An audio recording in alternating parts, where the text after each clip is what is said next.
Olá pessoal, meu nome é Sérgio Isídio, eu sou professor da Rede Municipal de Ensino de Ribeirão e estou aqui para dar continuidade ao projeto EducaLive, lembrando que ainda estamos no processo de afastamento, né, social, ainda não estamos podendo voltar às escolas. Lembrar também a importância da utilização e da determinação dos agentes sanitários de usar o álcool em gel na rua, evitar aglomerações, utilizar a máscara e também dizer assim a vocês que, se puderem, fiquem em casa, só saiam de casa se for realmente necessário.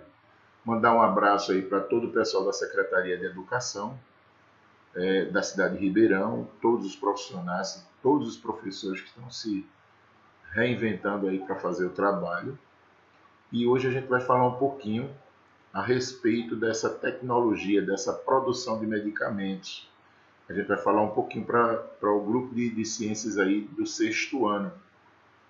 Lembrar da utilização dos remédios genéricos, né? Essa condição de quebrar essa patente, eu diria assim, né? Dos fabricantes de maior marca, desse mito ainda de não utilizarmos os medicamentos genéricos, que a gente ainda tem essa dificuldade ainda para admitir a possibilidade da utilização e a gente ainda compra ainda muitas pessoas, nossos pais, amigos, irmãos, ainda compram muito medicamento por conta do fabricante, do nome do fabricante, de tal marca, tal produto, e na verdade muitas vezes é só uma questão de ponto de vista, porque o governo federal manteve essa ideia de produção de similares e genéricos para baratear o custo de medicamentos que têm o mesmo princípio ativo, ou seja, a mesma substância de fabricação. Então hoje a gente vai falar um pouco a respeito disso, a respeito do que é o mito, do que não é, do que é verdade, do que não é verdade a respeito da produção dessas substâncias medicamentosas, né? Então vamos lá, pessoal, vamos dar início à aula. Ó. A ciência por trás da fabricação desses remédios. Né? A gente vai normalmente a uma farmácia, hoje as farmácias evoluíram no sentido de nos oferecer não só as substâncias medicamentosas, mas também outros tipos de prestação de serviços. Né? Muitas vezes a gente vê lá um material que normalmente nós só encontraríamos em um supermercado. Então a ideia de facilitar a vida eu diria assim, do consumidor foi produzir ou construir uma estrutura dentro da própria farmácia, junto a essas substâncias medicamentosas, que você ficasse à vontade para utilizar a compra de um antisséptico bucal e entre outras substâncias aí que a gente encontra muito nas farmácias hoje, né? Feito antigamente, que a gente só tinha medicamento propriamente dito. Então, quando a gente faz uma visita rápida, a gente começa a observar, primeiro, uma variação de preço entre os fabricantes, né? Além dessas diversas opções de marcas que a gente começa a fazer essa analogia, essa comparação, existem também diferentes tipos de medicamento com referências principalmente a similares e genéricos, que seriam, na verdade, os mesmos produtos com seus princípios ativos, as mesmas dosagens, só que em um custo menor porque é fabricado por outra empresa, eu diria assim. A gente encontra muito isso. E mesmo assim, barateando esse custo, ainda temos muita resistência com relação a isso. Então, à primeira vista, esses medicamentos genéricos são aqueles cujas embalagens têm letras amarelas e nomes mais complicados que os remédios que a gente entende por referência. Mas por que, professor?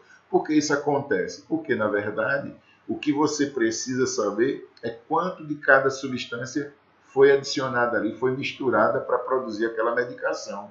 Então, o que é que o governo federal fez? Ele rompeu a patente desse fabricante, né, para baratear esse custo e exige que o fabricante do medicamento similar ou genérico exponha essa composição, eu diria assim, essa organização medicamentosa para que o paciente possa saber, e o próprio médico, na hora que faz a prescrição, que receita, né, que faz a receita, que produz a receita, quando está atendendo o paciente no consultório médico, também entende, também participe, também acompanhe como essa composição.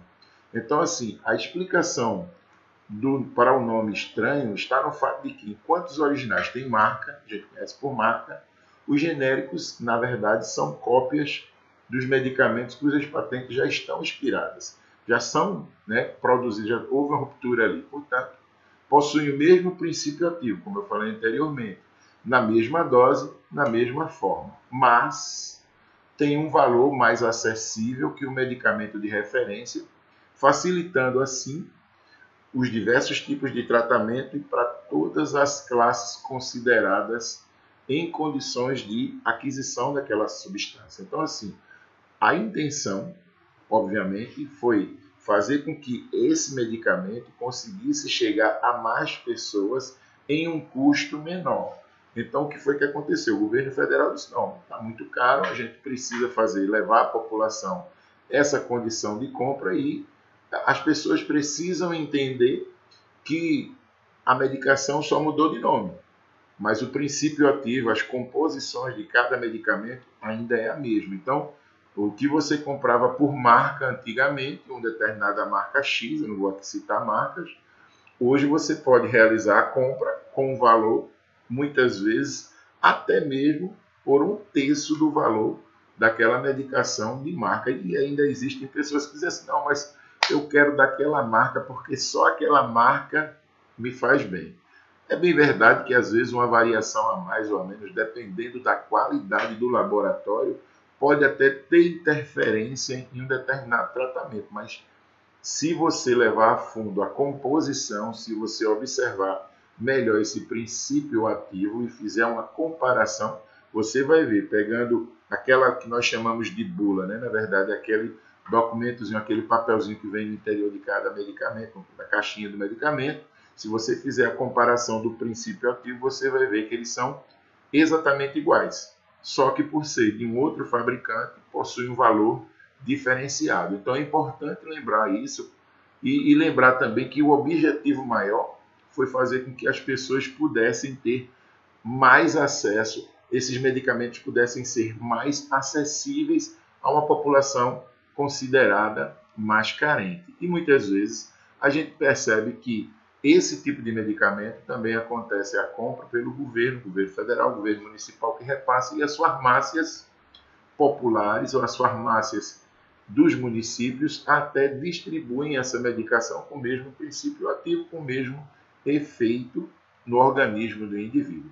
Hoje é possível tratar grande parte dessas doenças conhecidas com esses medicamentos chamados de genéricos.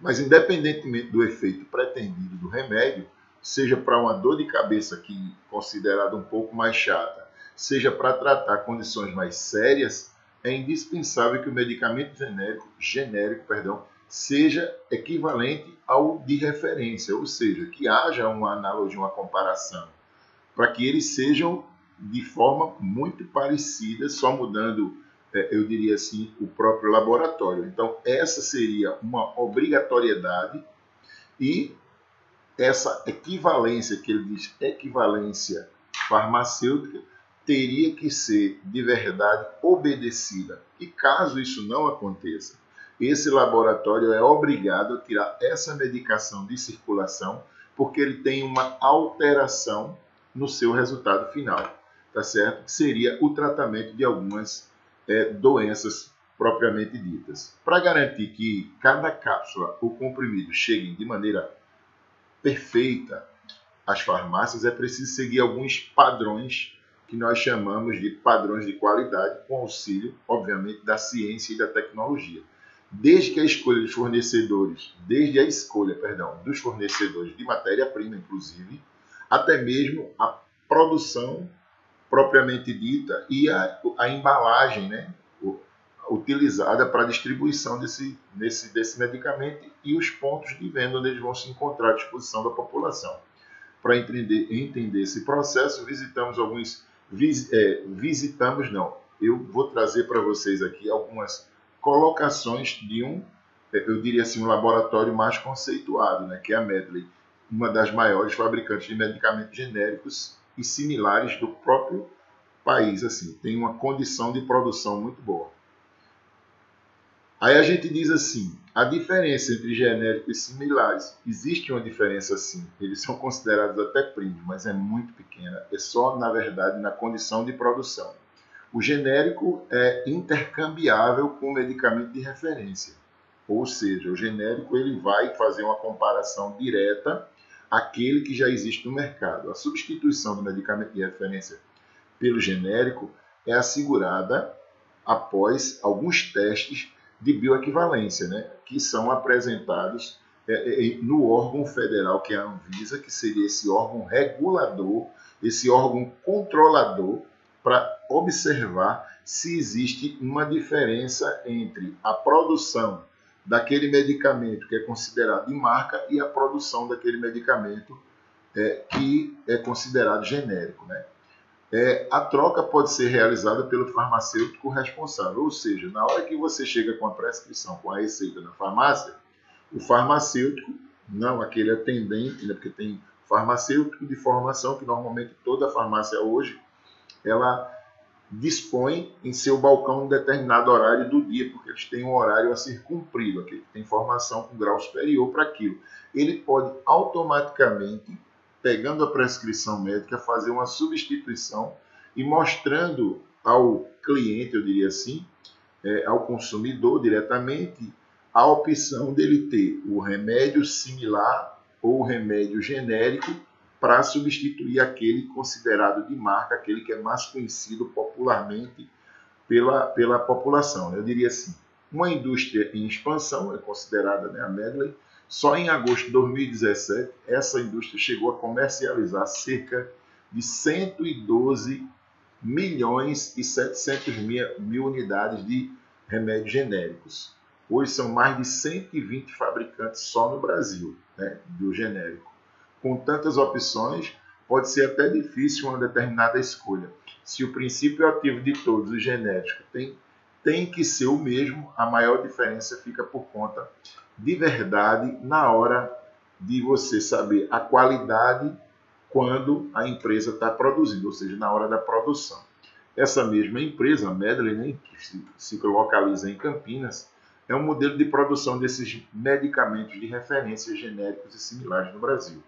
Com um aparato tecnológico de última geração e um robusto sistema de qualidade que tem requisitos seguidos pelas empresas, por todas as empresas, inclusive fiscalizado pela própria Anvisa, acaba fazendo um trabalho de exigência, principalmente na produção dos padrões, nesses padrões que são considerados de qualidade na hora de fazer a embalagem, a entrega e principalmente a distribuição, né? Há uma confirmação, né? O capital humano para nós, para eles dizem, né? É bem importante. Por isso há uma consideração, há um respeito, há um investimento voltado para isso. O cuidado com a qualidade começa antes mesmo do início da produção de qualquer medicamento, por meio da qualificação e certificação dos fornecedores de matéria-prima e dos materiais de embalagem, assim como em qualquer outra produção, gente.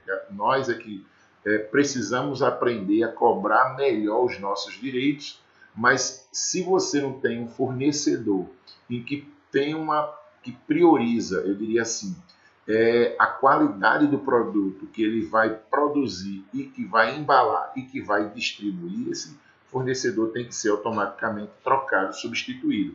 O controle também é importante no momento em que os materiais são recebidos, garante o gerente da própria empresa, para que atenda 100% das especificações estabelecidas pela empresa ou pela Anvisa, né?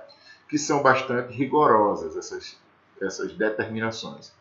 E eles procuram buscar uma condição de qualidade para nos fornecer melhor ou para oferecer essa condição melhor para nós que somos clientes. Como são produzidos os medicamentos que consumimos? Os medicamentos, sem nem saber que nem se sabe direito quais são as suas propriedades, ou seja, dos quais eles são feitos. Mesmo aqueles são muito cuidadosamente, ou rigorosamente fiscalizados, principalmente no recebimento dessa matéria-prima. Então, assim, eles podem até saber que servem ou que pretendem, o que se pretende curar, mas o que se realmente, como eles são realmente feitos, a gente não tem uma ideia clara, né? Inclusive é importante saber como são produzidas e os efeitos colaterais, principalmente antes de você consumir. Ao adquirir qualquer prescrição médica, antes que você consuma, é importante que você saiba a maneira certa de tomar, quais são os efeitos, o que pode provocar de errado, e para isso segue a orientação através daquele papelzinho que vem dentro da caixa do remédio, que nós chamamos de bula. Ele serve para orientar, para encaminhar. Inclusive, a própria bula comenta um pouco, de maneira mais clara, os efeitos considerados colaterais a respeito da utilização dessa medicação. Quando eu digo os efeitos colaterais, são os efeitos que não deveriam acontecer, mas que muitas vezes, ao ingerirmos essa medicação, o nosso organismo começa a produzir algumas reações. Por isso que nós chamamos de efeitos colaterais. A gente tem uma ideia de que vai tomar uma medicação e vai ficar logo curado. E a gente tem visto muito, por exemplo, quando se toma uma espécie de medicação que nós chamamos de antibióticos, por exemplo. O antibiótico, necessariamente, ele precisa ser seguido à risca. O horário de tomar, a quantidade de ser ingerido, de se tomar aquela medicação. Por quê? Porque senão ele pode desorganizar o que nós chamamos de flora intestinal e provocar um efeito contrário exatamente daquele que se imaginava na hora de ingerir a medicação. Por quê? Porque ele pode não cumprir, se o paciente não cumprir exatamente o que determina a bula, a orientação, a prescrição médica, ele pode não surtir o efeito, ele pode não cumprir o efeito que deveria cumprir na hora que você está comprando, na hora que você está ingerindo, e aí ele acaba sendo perdido e seu organismo também acaba criando uma certa resistência onde não deveria criar, ou seja, uma relutância na hora de curar essa própria doença. Os que nós chamamos de farmacoquímicos, na verdade, apresentam atividade farmacológica, né? São adquiridos em métodos de purificação, isolamento e de amostras do reino vegetal. Às vezes são colhidos material como matéria-prima, e essa matéria-prima é muito fiscalizada, é muito orientada, é muito, eu diria assim, cuidadosamente estudada para que não haja nenhum equívoco, nenhum erro. E aí assim a gente diz, inclusive diversas substâncias que também são utilizadas na própria medicina, na farmácia, são também originadas, obviamente, de muitas plantas. E aí a gente tem, há muitos anos aí, quando a gente não utiliza esse medicamento, a gente está falando de substância medicamentosa que vai exatamente para um laboratório, mas a gente tem na história do Brasil, na nossa história, o conhecimento indígena, os raizeiros que a gente vê na rua, e muitas dessas substâncias que você toma, que você compra na farmácia, o que nós chamamos de matéria-prima ou princípio ativo, foram extraídos dessas plantas que esses conhecedores, eu diria assim, os farmacêuticos, os responsáveis pelo laboratório, fizeram muitas experiências para entender que aquela substância melhoraria um determinado, curaria, eu diria assim, provocaria uma cura, né, no tratamento de determinadas doenças. Os remédios são produzidos a partir dessas substâncias consideradas especiais. Elas causam o efeito desejado, também conhecido como princípio ativo. Graças a esse desenvolvimento químico, é possível obtê-lo de forma mais qualificada, mais eficaz. É importante lembrar que, além dele, o remédio também é composto por recipientes que nada mais são do que um veículo para o princípio ativo, ou seja, uma substância que favorece a produção, a extração desse princípio ativo. O volume do remédio, além de melhorar o seu visual, por meio de um revestimento, de um corante ou não, também muda um pouco o sabor, né? Além disso, também ajuda muitas vezes a conservar a medicação que vem em embalagens específicas e já próprias para aquele tipo de situação, para aquele tipo de conservação, perdão. Como funciona a criação desses remédios? Para a gente criar, para o farmacêutico entender melhor que ele é só a pessoa que... Mas o químico fazer essa extração, para criar esse remédio é necessário saber qual foi o causador da doença que ele irá combater, que ele irá curar. Por exemplo, pode ser um determinado vírus, a gente tem visto isso agora nessa pandemia, e todo mundo começa a falar de uma medicação em especial, a gente fala da cloroquina, mas a cloroquina, realmente, essa substância, e a hidroxicloroquina, elas foram testadas apenas em laboratório. A Organização Mundial de Saúde continua realizando esses testes. Não se chegou a nenhuma conclusão ainda na utilização em seres humanos. Mas a gente tem a azitromicina, que seria um antibiótico utilizado também no combate ao Covid-19, o novo coronavírus, né, que a gente chama aí, essa história desse combate, e é um antibiótico que atua desde que seja tomado com rigor de horário para reforçar, eu diria assim, o nosso sistema imunológico. Então, assim, primeiramente é preciso criar essa molécula, eu diria assim, que tenha uma função de atrapalhar o funcionamento, né, de uma enzima para esse agente patogênico, esse agente que causa doença, patologia de estudo da doença, não consiga mais sobreviver ou se reproduzir. Para criar essa molécula especial, pode-se modificar sua composição ou criar uma composição nova daquela medicação para se combater, eu diria assim, diretamente aquele agente que faz mal. Então a gente precisa entender a função dessa medicação, como esses medicamentos também entram no mercado. É um processo muito mais fácil, né? A gente entender. Depois do isolamento da substância que foi criada, que a gente chama de fármaco, ela precisa ser analisada em sua estrutura e nas propriedades, tanto químicas quanto físicas. Depois de serem analisadas e caracterizadas, são feitos testes biológicos, ou seja, os efeitos que essa droga, que a gente chama de droga, que essa medicação vai causar na população, no ser humano. Um exemplo desse teste é a ação do próprio agente patogênico, ou seja, ele é utilizado, aquele agente causador da doença é utilizado para estudo e para teste também. Também existem outros tipos de teste, que a gente chama de toxicológicos, que tem como objetivo garantir essa segurança desse remédio.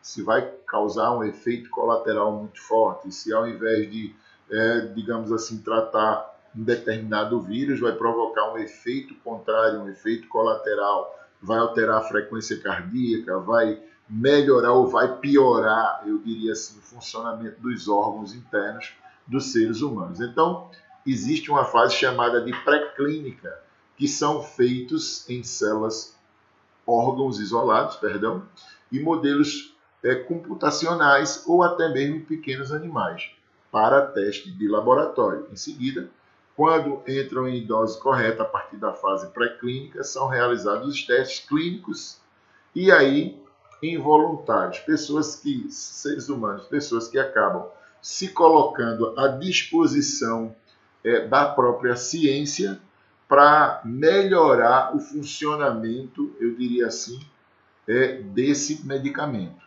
É importante, ou a reação que causa no ser humano. É importante lembrar que esses voluntários são bem acompanhados por médicos, muitas vezes por uma equipe médica e uma equipe de químicos e de farmacêuticos para observarem, muitas vezes, o tipo de reação, aquilo que eu acabei de falar. Além disso, essa etapa também é dividida em várias fases, uma vez que as pessoas são divididas em grupos por idade, perfis, doenças, também, se são saudáveis ou não, entre outras coisas. Quando o remédio é aprovado, cuidado para que esse remédio continue sendo produzido de maneira segura, em doses corretas, ou seja, nas que foram aprovadas, obedecendo com rigor essa colocação.